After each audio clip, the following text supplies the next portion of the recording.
Paling perdana. Kecelakaan maut yang melibatkan mobil kru TV One dan mobil box terjadi di jalan tol Pemalang Batang, tepatnya di kilometer 315. Musibah itu terjadi pada Kamis 31 Oktober 2024 pukul 6:32 waktu Indonesia bagian Barat. Insiden tersebut menyebabkan 3 orang meninggal dunia di lokasi kejadian, sementara 2 lainnya mengalami luka-luka dan sedang dalam perawatan. Berita selengkapnya akan hadir dalam DMP News malam hari ini.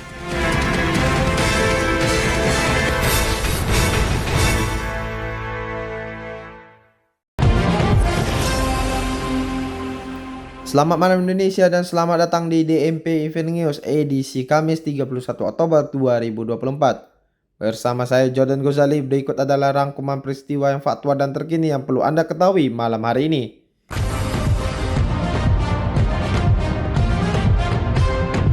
Rano Karno tidak yakin klaim Dharma Porengkun yang sebut bisa bangun underpass dalam 7 hari. Vicky Prasetyo bernyanyi saat menyampaikan visi misi di debat Pilkada Bupati Pemalang tahun 2024. Serta Tokopedia resmi melarang sellernya untuk menjual iPhone 16.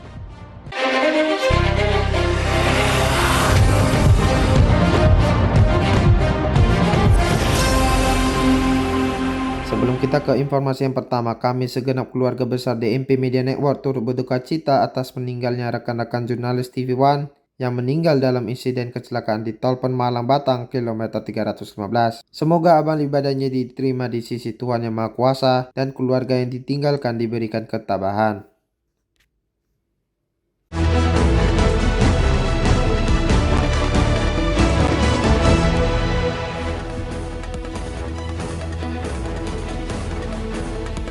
Kita ke informasi yang pertama dalam segmen Election 360.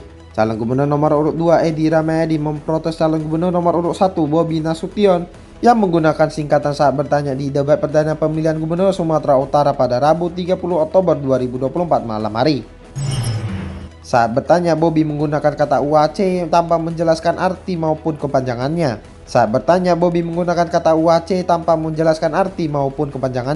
Menurut Bobi, dengan anggaran yang ada, Provinsi Sumatera Utara seharusnya bisa UAC seperti Kota Medan. Calon Gubernur nomor urut 2 Edi Rahmayadi pun protes Bobi menggunakan singkatan dalam pertanyaannya. UHC atau Universal Health Coverage merupakan konsep pembangunan kesehatan global yang memastikan setiap individu memiliki akses pelayanan kesehatan yang adil, komprehensif, dan bermutu tanpa ada hambatan finansial. Bobi pun menanggapi pernyataan Edi dengan kembali menyinggung soal pembelian Medan Club. Ia juga mengoreksi pernyataan Edi soal UHC.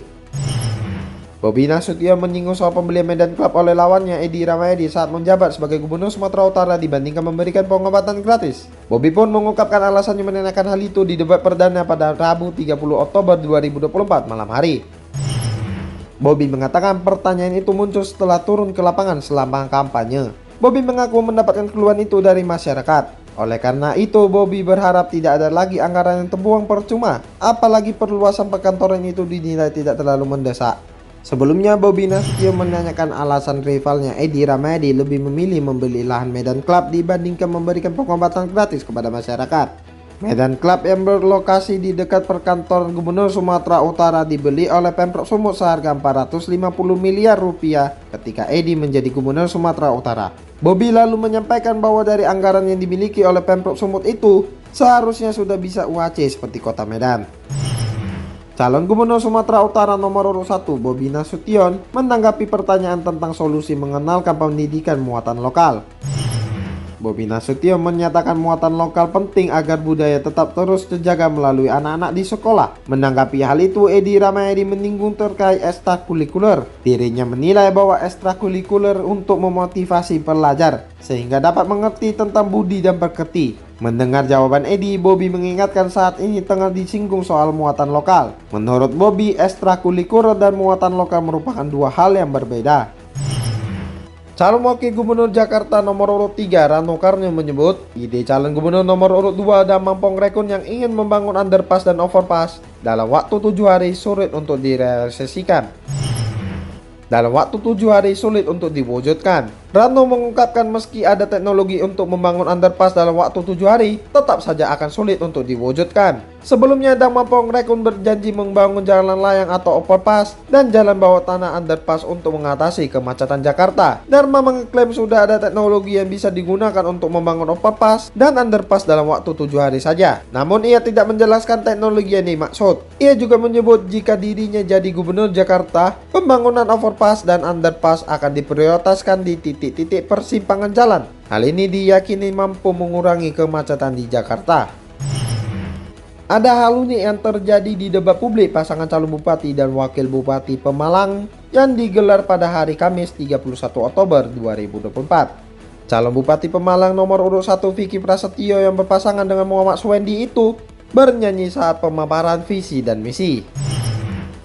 Ia mengatakan revolusi Pemalang merupakan dua kata yang memiliki makna perubahan secara masif dan struktural.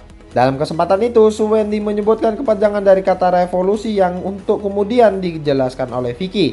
Revolusi berasal dari singkatan kata responsif, di mana aparat pemerintah harus merespon cepat untuk melayani publik secara ramah, secara cepat agar terasa terlayani oleh pemerintah. Rangkaian kata kedua yakni visioner. Vicky menjelaskan visioner merupakan bentuk fundamental untuk menciptakan pembangunan yang terstruktur, yang terarah untuk kesejahteraan rakyat.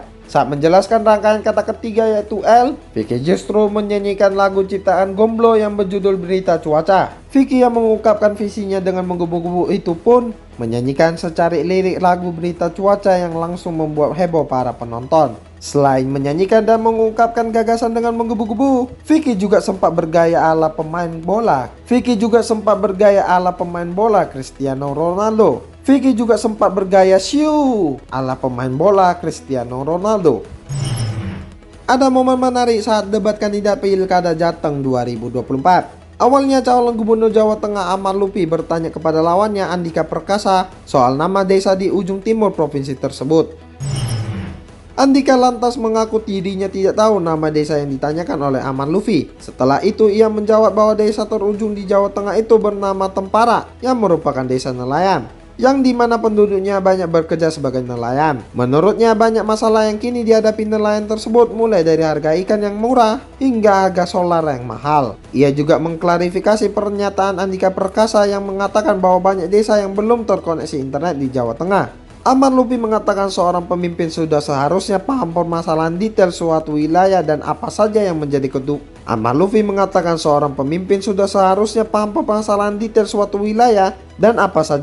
kebutuhan desa tersebut.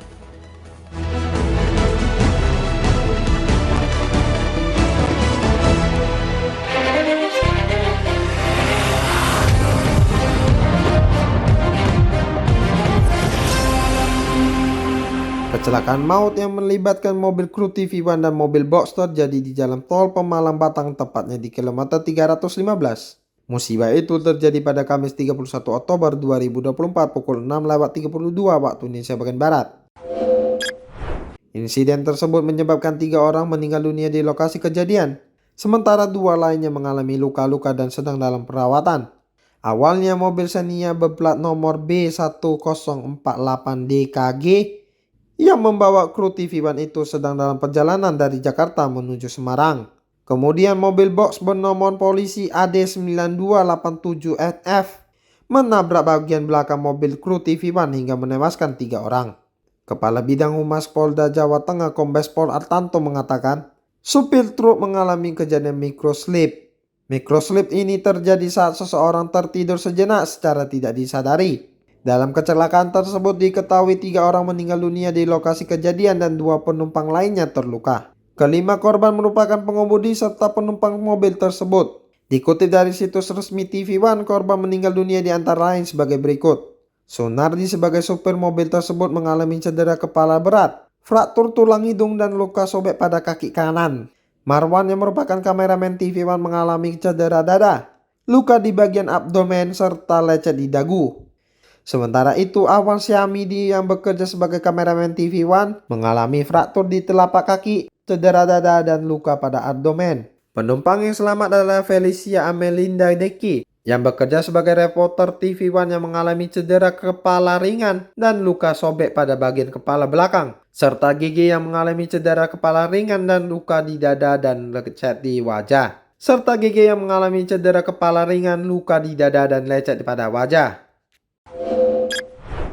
Mantan pemimpin redaksi Liputan6.com Irna Gustiawati meninggal dunia di usia 50 tahun pada Rabu 30 Oktober 2024. Istri dari aktivis dan jurnalis Dandi Laksono tersebut mengembuskan napas terakhirnya di Rumah Sakit Cipto Mangunkusumo, Jakarta. Irna Gustiawati dikabarkan meninggal dunia karena penyakit lupus yang dideritanya. Namun kepastiannya belum dikonfirmasi oleh sang suami Dandi Laksono. Menurut rekan sesama seniornya Fahri Gibran, Irna dikebumikan di Kalianda pada Kabupaten Lampung Selatan pada Rabu 30 Oktober 2024. Irna pertama kali bergabung dengan Liputan6.com pada tahun 2012 sebagai pemimpin di kanal bisnis. Sebagai jurnalis ekonomi dan bisnis, Irna dikenal sebagai sosok yang menonjol karena tulisannya yang apik dan memiliki ketajaman analisis ekonomi. Ia juga memiliki kedekatan dan pandai menjalin hubungan dengan narasumber. Irna kemudian mendapatkan tanggung jawab yang lebih besar sebagai pemimpin redaksi Liputan6.com pada tahun 2018. Ia menggantikan Muhammad Teguh yang sudah menduduki posisi tersebut sejak Oktober 2013.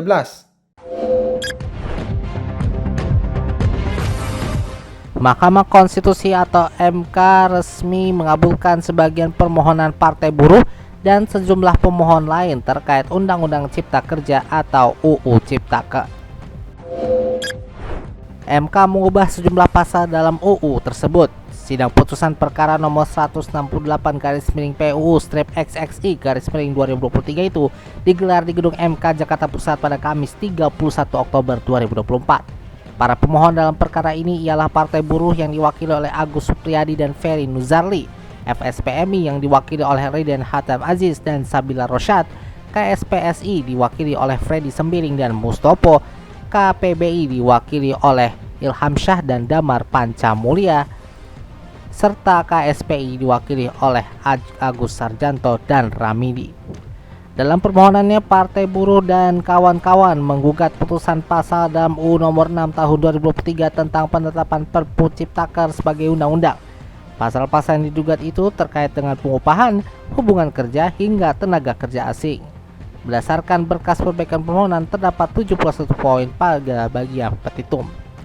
Dalam pertimbangannya, MK menyatakan ada perimpitan norma dalam Undang-Undang Nomor 13 Tahun 2003 dengan norma dalam UU Nomor 6 Tahun 2023 tentang Ciptaker. MK mengatakan hal itu dapat mengancam perlindungan hak para pekerja. Menurut MK, pembentuk undang-undang harus segera membentuk UU Ketenagakerjaan yang baru dan memisahkan atau mengeluarkan dari yang diatur dalam UU Nomor 6 Tahun 2023. MK mengatakan hal itu dapat mengatasi ketidakharmonisan dalam peraturan. Beredar sebuah surat edaran atau pengumuman dari Tokopedia di X alias Twitter yang diunggah oleh pengguna dengan nama akun Rehanhan121 pada Kamis 31 Oktober 2024. Pengumuman itu melarang para seller berjualan iPhone 16. Setelah dikonfirmasi surat edaran terkait pelarangan penjualan iPhone 16 di Indonesia dari Tokopedia itu ternyata resmi. Berdasarkan penelusuran DMP Integrated News saat melakukan pencarian produk iPhone 16 di Shopee dan Tokopedia, saat ini tidak ditemukan penjualan produk iPhone 16. Ketika mencari kata kunci iPhone 16 di Tokopedia yang muncul hanyalah pesan, "Ups, barang ini tidak bisa dibeli." Begitu juga di Shopee, pencarian untuk iPhone 16 atau serinya malah menampilkan produk iPhone lebih lama, seperti iPhone 15 atau yang lebih lawas lagi. Kementerian Perindustrian sebelumnya menyatakan bahwa iPhone 16 belum diizinkan dijual di pasar Indonesia.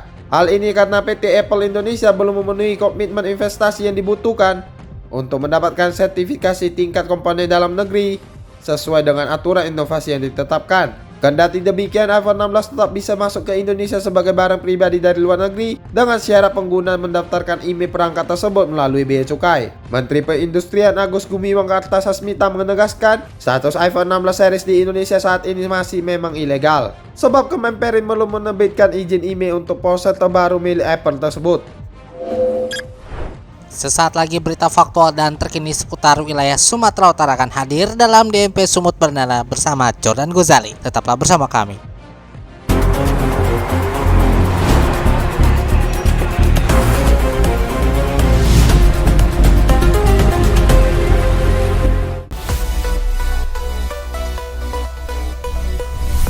Kita mulai informasi pertama dari Padang Lawas dalam segmen DMP Sumut Perdana.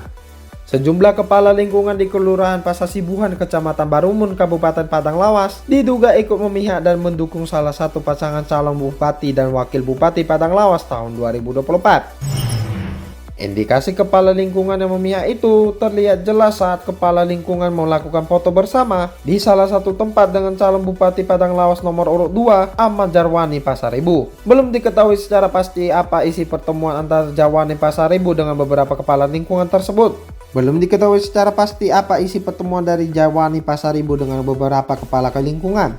Namun yang jelas apa yang dipertontonkan para Kepling menggelar pertemuan dengan calon bupati adalah bentuk pelanggaran berat. Larangan Kepling memihak kepada salah satu pasangan calon kepala daerah jelas tertuang dalam UU Pilkada nomor 10 tahun 2010. Selain UU Pilkada, larangan kepala desa atau Kepling terlibat kampanye juga tertuang dalam UU Desa nomor 6 tahun 2014. Menanggapi persoalan ini, Ketua Tim Pemenangan Paslon nomor urut 1 Ahem Ridho Harahap mengatakan, prinsipnya jabatan kepala desa perangkat desa harus mengayomi semuanya. Ia meminta Bawaslu Padang Lawas untuk bertindak tegas dalam kasus yang melibatkan para Kepling tersebut. Kejaksaan Negeri Labuan Batu menahan mantan Sekda Labuan Batu Muhammad Yusuf Siagian dalam kasus tindak pidana korupsi tahun anggaran 2017. Yusuf ditahan usai Mahkamah Agung menjatuhkan vonis 5 tahun penjara dalam tingkat kasasi. Kepala Seksi Intelijen Kejari Labuan Batu, Memer Ahmad Sugama mengatakan, eksekusi itu dilakukan pada siang hari tadi.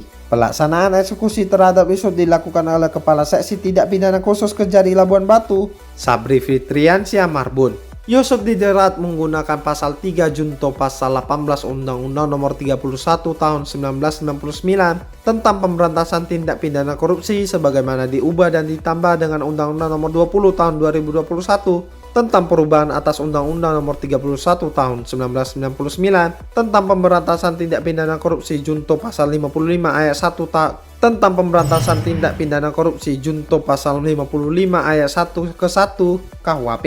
Pengadilan Tipikor Medan awalnya memvonis bebas Yusuf dan kemudian JPU banding dan akhirnya Yusuf divonis 5 tahun penjara. Tim Kejari Labuan Batu menangkap Yusuf di sebuah warung kopi di Kecamatan Ratong Selatan. Saat penjemputan itu Yusuf disebut kooperatif. Mehmet mengatakan jika pihaknya membawa Yusuf ke lembaga pemasyarakatan kelas 2A Rantau Prapat.